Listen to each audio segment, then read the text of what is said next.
Olá, pessoal. Bom dia, bom dia, bom dia. Tudo bem? Tô feliz aqui, né? Porque estamos conseguindo voltar com os nossos quadros pouco a pouco, mas tá surgindo, tá funcionando. Isso, nossa, me deixa muito feliz. E o episódio de hoje, a leitura do dia de hoje, é sobre ansiedade. Tem 4 páginas, né? 2 folhas e meia para lermos hoje e refletirmos um pouquinho sobre esse assunto que é tão contemporâneo, né? Tão atual assim, principalmente pós-pandemia.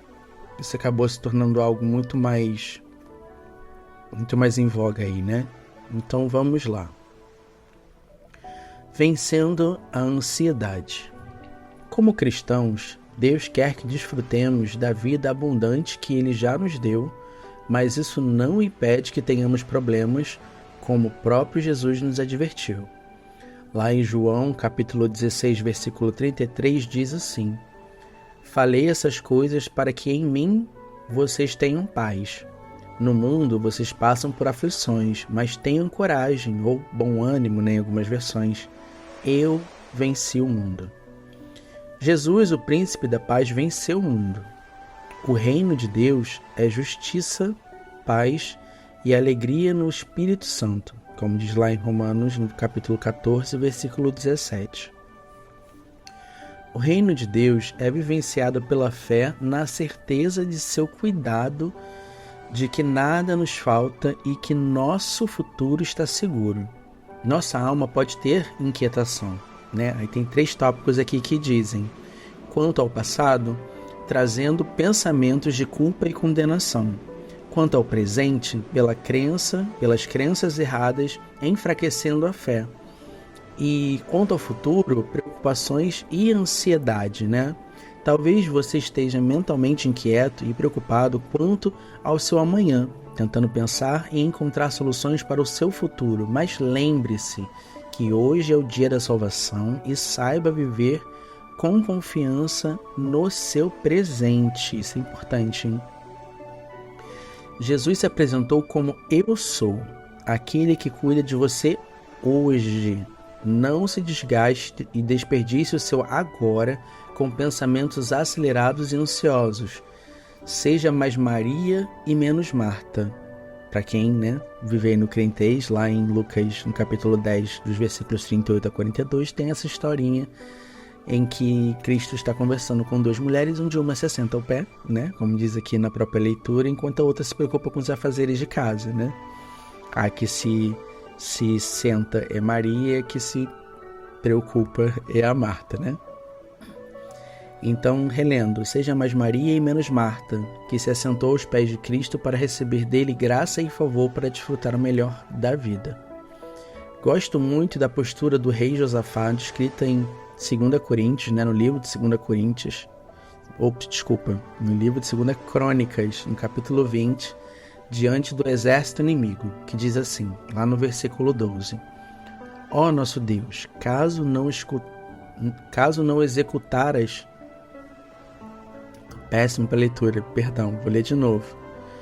Ó nosso Deus, acaso não executarás o teu juízo contra eles? Porque em nós não há força para resistirmos a essa grande multidão que vem contra nós.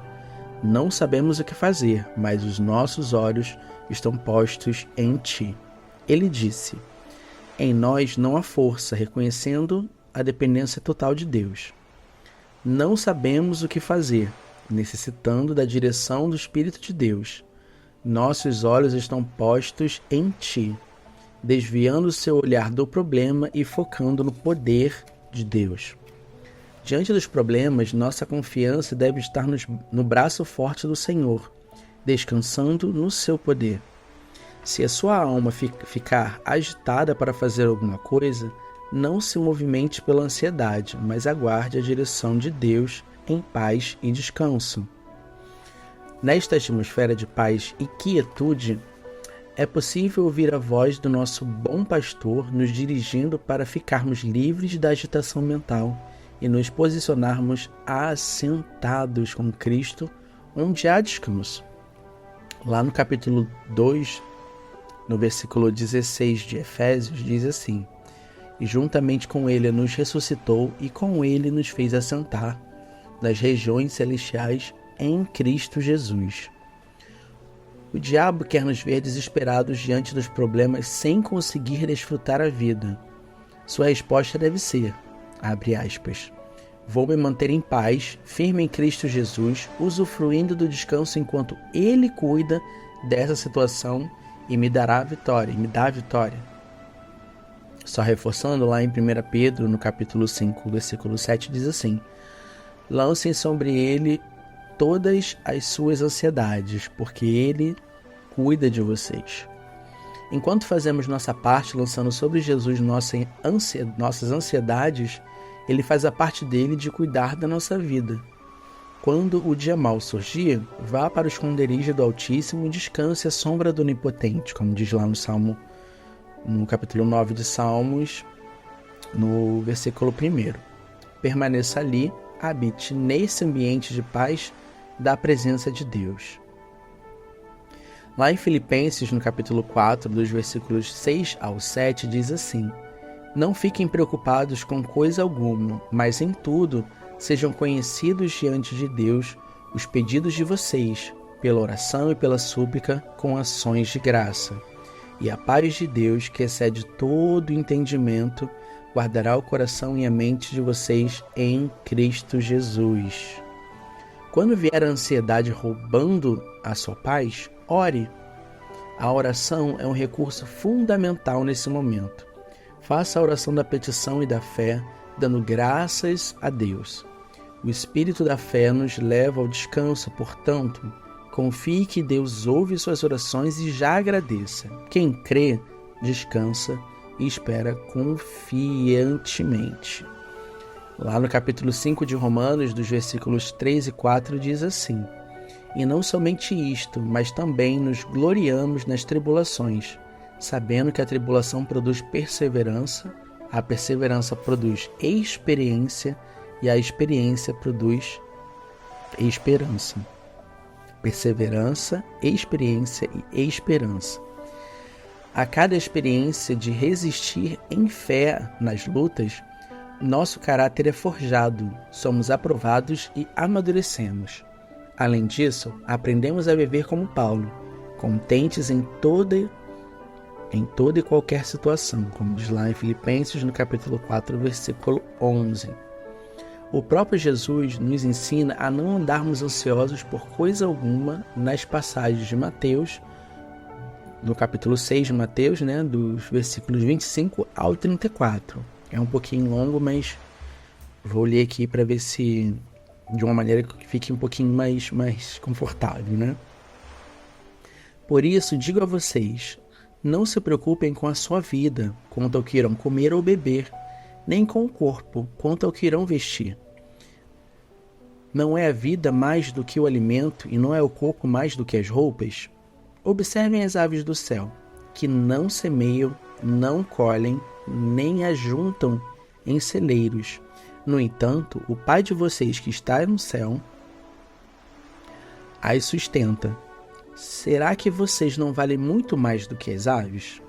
Quem de vocês, por mais que se preocupe, pode acrescentar um côvado ao curso da sua vida? E por que se preocupam com o que vão vestir? Observem como crescem os lírios do campo. Eles não trabalham nem fiam. Eu, porém, afirmo a vocês que nem Salomão, em toda sua glória, se vestiu como qualquer um deles, Ora, se Deus vestir assim a erva do campo, que hoje existe e amanhã é lançada no forno, não fará muito mais por vocês, homens de pequena fé. Portanto, não se preocupem dizendo: que comeremos, que beberemos, ou com que nos vestiremos? Porque os gentios é que procuram todas essas coisas. O Pai de vocês, que está no céu, sabe que vocês precisam de todas elas, mas busquem em primeiro lugar o reino de Deus e a sua justiça, e todas essas coisas que acabamos de falar, lhes serão acrescentadas. Portanto, não se preocupem com o dia de amanhã, pois o amanhã trarás os seus cuidados, basta ao dia o seu próprio mal. É uma passagem bem conhecida, inclusive. Eu a uso muito quando eu estou naqueles dias, por exemplo, assim, o meu atual contexto, né, de desempregado, eu tenho meus freelas, eu vou fazendo minhas coisinhas, mas sempre chega aquele dia mal ali, eu falo, Deus, socorro, e aí logo me vem à mente, né, ao coração, essa passagem sobre basta o dia o seu próprio mal, né? Eu me preocupo com hoje, não preciso me preocupar com amanhã, amanhã Deus tá no controle. Agora, confira comigo algumas orientações importantes que estão presentes nessa passagem. No versículo 25, ele nos ordena a não ficarmos ansiosos. Ok. No versículo 26 e 30, ele nos fala para olharmos os pássaros e para os lírios, pois ele cuida deles, né, como sua criação. No versículo 32, ele nos garante que sabemos que sabe o que necessitamos. Gente, que horrível. Ele nos garante que sabe o que necessitamos, né? Deus sabe de todas as coisas. No versículo 33, ele mostra o caminho, buscar o reino e a sua justiça em primeiro lugar. E tudo será acrescentado. Não só tudo o que ele fala, como o de comer, o de beber, o que vestir, como tudo, todas as outras coisas, o emprego, a casa arrumada, né? Não falo no sentido de ser uma mágica, mas as condições dele. Continuando, ao invés de buscar a solução dos seus próprios problemas e as bênçãos, busque primeiro o abençoador, Deus no caso, né? Talvez você esteja buscando um novo relacionamento e um lar feliz ou sucesso na profissão, mas saiba que Jesus nos ensina a buscar o seu reino e ele suprirá todo o resto. Lá no capítulo 62 do livro de Salmos, no versículo 2, diz assim: só ele é minha rocha, a minha salvação e o meu alto refúgio. Não serei muito abalado. Somente em Deus temos segurança. Ele é a nossa rocha firme, fortaleza, torre forte, nosso escudo, lugar e fundamento seguro para construirmos nossa vida e não sermos abalados pelas tempestades. Estando nele, não podemos ser alcançados. Olha que maravilha! Não importa o que você esteja pensando nesse momento, pensando ou passando nesse momento. Lance sua ansiedade e preocupação sobre Jesus e confie no cuidado dele por você. E tudo vai ficar bem com a paz mantida em seu coração. E isso aqui, cara, é muito legal. Eu gosto muito dessa passagem que fala sobre as preocupações do dia de amanhã, né? E muitas pessoas acabam vendo esse versículo como algo... Como se fosse uma negligência você se planejar para coisas futuras, né? Como, eu vou dar o exemplo aqui de fundos de investimento, por exemplo. Você investe hoje pensando a médio e longo prazo obter algum tipo de retorno, ter algum tipo de segurança financeira, né? Nesse caso.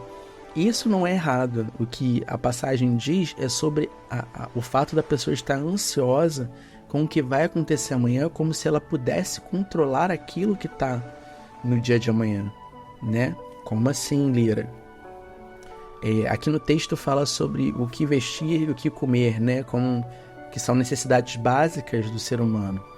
E quando ele fala aqui que ele cuida dos pássaros e dos lírios, Deus, né, cuida dos pássaros e dos lírios, eles não fazem nenhum tipo de esforço. Isso significa que Deus sempre vai suprir todas as nossas necessidades. O próprio texto diz que ele já conhece todas essas necessidades. Então, eu não preciso me preocupar com uma coisa que eu passei muito e vira e mexe, acabo passando, não vou mentir, sobre as contas do mês, né? No meu antigo emprego, né, na minha última fonte de renda fixa, meu salário era maior do que o do Leandro. Então, a gente sempre contava com o meu salário para poder pagar as contas de início de mês, na verdade as maiores, né, do início de mês, e as contas do 15º dia em diante, a do Leandro. Então a gente tinha essa compensação, e o que sobrava do meu, a gente jogava para as contas do dia 15 em diante, da segunda quinzena do mês. E aí, depois que eu perdi e tudo mais, eu fiquei no seguro-desemprego, que caiu aí 30% do que era o meu salário. A gente ainda conseguiu manter bem, né? Ficamos quase páreo a páreo, né? O salário dele acabou sendo maior e o meu menor, mas ainda dava para trabalhar essa dinâmica. Quando foi chegando no final do seguro, que foi em dezembro, a última parcela do ano passado, eu comecei a me preocupar nesse sentido, porque o nosso aluguel é uma conta que é muito importante para mim, né? Não dever o aluguel para mim é uma coisa muito importante. Tem algumas contas, né? Como todo bom assalariado, né? Tem dias no mês que você escolhe qual conta você vai dar uma atrasadinha, que você vai atrasar alguns dias e tudo mais, vai acabar pagando uns juros, mas você vai pagar, você vai conseguir pagar o teu compromisso, né? Tua conta. E aí teve um período que eu comecei a me preocupar muito com isso, porque eu precisava pagar o aluguel. E aí metade do salário do Leandro ia todo pro aluguel, e a outra metade não supria as contas do mês. Como é que fica?